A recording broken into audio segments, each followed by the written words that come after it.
வணக்கம். தந்தியின் பாட்காஸ்ட் செய்திகளை வாசிப்பது மார்ஷல். தலைப்புச் செய்திகளை பார்க்கலாம். அமெரிக்காவில் இருந்து நாடு கடத்தப்பட்ட இந்தியர்கள் கை கால்களில் விலங்கு பூட்டி அழைத்து வரப்பட்ட காட்சிகள் வெளியாகி அதிர்ச்சி. நாடாளுமன்றத்தில் உடனே விவாதிக்க கோரி எதிர்க்கட்சிகள் கடும் அமளியில் ஈடுபட்டதால் அவை நடவடிக்கைகள் பாதிப்பு. அமெரிக்காவில் இருந்து 4 வயது சிறுவன், 19 பெண்கள், 13 சிறார்கள் கைவிலங்கிட்டு அழைத்து வரப்பட்ட கொடூரம். இந்தியர்கள் நாடு கடத்தப்பட்ட சம்பவத்தில் அடுத்தடுத்து வெளியாகும் அதிர்ச்சி தகவல். இந்தியர்கள் நாடு கடத்தப்பட்ட விவகாரத்தில் கடந்த கால நடைமுறைகளையே அமெரிக்கா பின்பற்றியதாக மத்திய அமைச்சர் ஜெய்சங்கர் விளக்கம். சட்டவிரோதமாக குடியேறுபவர்கள் மீது வலுவான நடவடிக்கை எடுப்பதில் நமது கவனம் இருக்க வேண்டும் என்றும் பேச்சு.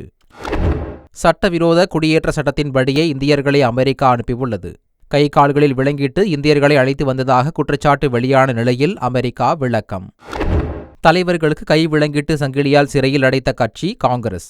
அரசியல் சாசனம் என்ற வார்த்தையே காங்கிரசுக்கு பொருந்தாது எனவும் மாநிலங்களவையில் பிரதமர் மோடி கடும் தாக்கு. இந்தியர்களை கைவிலங்கிட்டு நாடு கடத்தப்பட்ட விவகாரத்திற்கு கண்டனம். மாநில மாவட்ட தலைநகரங்களில் இன்று காங்கிரஸ் ஆர்ப்பாட்டம். நெல்லை மாவட்டம் கங்கைகொண்டான் சிப்காட் தொழிற்பூங்காவில் டாடா நிறுவனத்தின் ரூபாய் 3800 கோடி மதிப்பிலான சோலார் ஆலை திறப்பு. முதலமைச்சர் ஸ்டாலின் திறந்து வைத்தார். நெல்லை மாநகராட்சியில் 66 கோடி ரூபாய் மதிப்பிலான திட்டப்பணிகளை திறந்து வைத்தார் முதலமைச்சர் ஸ்டாலின். பாளையங்கோட்டை தினசரி சந்தை, புதிய வணிக வளாகம் உள்ளிட்ட முடிவுற்ற திட்டங்களையும் தொடங்கி வைத்தார். நெல்லையில் கள ஆய்வு சென்றுள்ள முதலமைச்சர் ஸ்டாலின் பிரபல இருட்டு கடைக்கு சென்று அல்வாவை ருசித்து உற்சாகம். கட்சி தொடங்கிய உடனே முதலமைச்சர் என கூறுவது எல்லாம் மக்களிடையே ஈடுபடாது. 2026 திமுக தான் மீண்டும் ஆட்சிக்கு வர வேண்டும் என மக்கள் முடிவு செய்துவிட்டதாக முதலமைச்சர் ஸ்டாலின் பேச்சு. தங்கம் விலை சவரனுக்கு ரூபாய் 200 உயர்வு. 1 கிராம் 7930க்கும் சவரன் 63,440 ரூபாய்க்கும் விற்பனையாவதால் நகை வாங்குவோர் அதிர்ச்சி. தமிழகம் மற்றும் புதுச்சேரியில் இயல்பை விட அதிகமாக 3 டிகிரி செல்சியஸ் வரை வெயில் சுட்டெரிக்கும். சென்னையில் காலையில் பனிமூட்டம் காணப்படும் என வானிலை ஆய்வு மையம் தகவல். பலத்த எதிர்பார்ப்புக்கு மத்தியில் நாளை வெளியாகிறது டெல்லி தேர்தல் முடிவுகள். ஈரோடு கிழக்கு தொகுதியிலும் நாளை வாக்கு எண்ணிக்கை. இங்கிலாந்து அணிக்கு எதிரான முதல் ஒருநாள் போட்டியில் 4 விக்கெட் வித்தியாசத்தில் இந்தியா அபார வெற்றி. சுப்மன் கில், ஸ்ரேயஸ் ஐயர், அக்ஷர் பட்டேல் ஆகிய 3 வீரர்கள் அரைசதம் விளாசி அசத்தல். சர்வதேச கிரிக்கெட் போட்டிகளில் 600 விக்கெட்டுகளை வீழ்த்தி இந்திய அணியின் ஆல்ரவுண்டர் ரவீந்திர ஜடேஜா அசத்தல். 600 விக்கெட்டுகளை வீழ்த்திய 5வது இந்திய வீரர் என புதிய மைல்கல். இல்லாத அதிகாரத்தை எடுத்துக்கொண்டு உட்கட்சி விவகாரத்தில் தேர்தல் ஆணையம் விசாரணை நடத்த முடியாது. சென்னை உயர்நீதிமன்றத்தில் அதிமுக பொதுச் செயலாளர் எடப்பாடி பழனிசாமி சார்பில் வாதம். மசோதாக்கள் தொடர்பாக முடிவெடுக்க ஆளுநருக்கு ஏன் 3 ஆண்டுகள் பிடித்தது? மசோதாக்கள் மற்றும் துணைவேந்தர்கள் நியமனத்திற்கு ஒப்புதல் அளிக்கும் விவகாரத்தில் ஆளுநருக்கு உத்தரவிடக் கோரும் வழக்கில் உச்சநீதிமன்றம் கேள்வி. தமிழக அரசு நிறைவேற்றிய பல்கலைக்கழக மசோதாக்களில் சட்ட முரண்பாடுகள் இருப்பதாக உச்சநீதிமன்றத்தில் மத்திய அரசு வாதம். உச்சநீதிமன்றம் வாயிலாக மறைமுக ஒப்புதலை பெற முயற்சி எனவும் குற்றச்சாட்டு. சாதிவாரி கணக்கெடுப்பு விவகாரத்தில் ஆட்சியாளர்களின் சமூக நீதி வேடம் களைவதாக தாவேக தலைவர் விஜய் விமர்சனம்.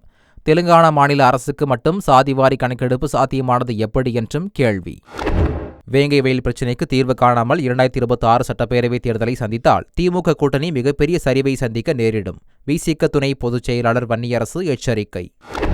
பொதுத் தேர்வு எழுதும் 12ஆம் வகுப்பு மாணவர்களுக்கான செய்முறை தேர்வு இன்று தொடக்கம். எவ்வித குளறுபடியும் இன்றி 14ஆம் தேதிக்குள் நடத்தி முடிக்க தேர்வுத்துறை அறிவுறுத்தல். அண்ணா பல்கலைக்கழக வழக்கில் கைதான ஞானசேகரனிடம் நடத்தப்பட்ட குரல் மாதிரி பரிசோதனை நிறைவு. சிறையில் அடைக்கப்பட்ட நிலையில் காணொலி காட்சி வாயிலாக இன்று நீதிமன்றத்தில் ஆஜர்படுத்தப்படுவார் என தகவல்.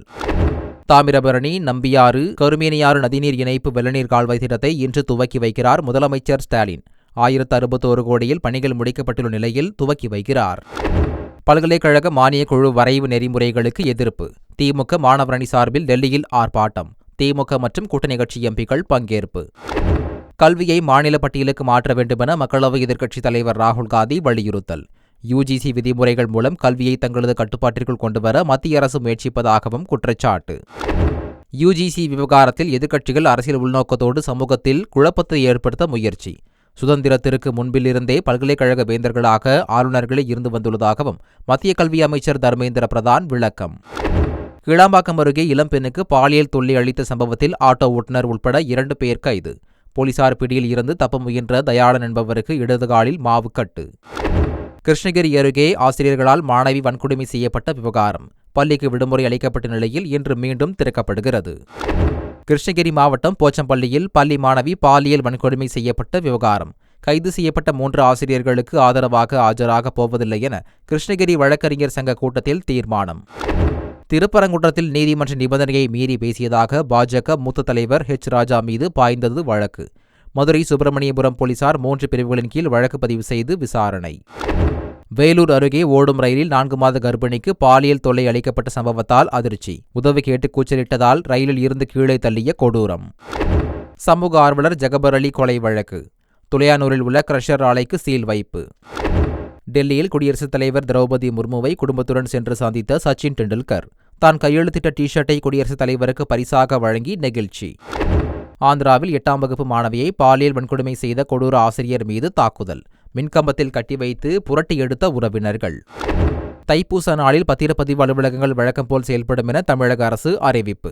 மங்களகரமான நாட்களில் அதிக அளவில் பத்திரப்பதிவு நடைபெறும் என்பதால் அனுமதி.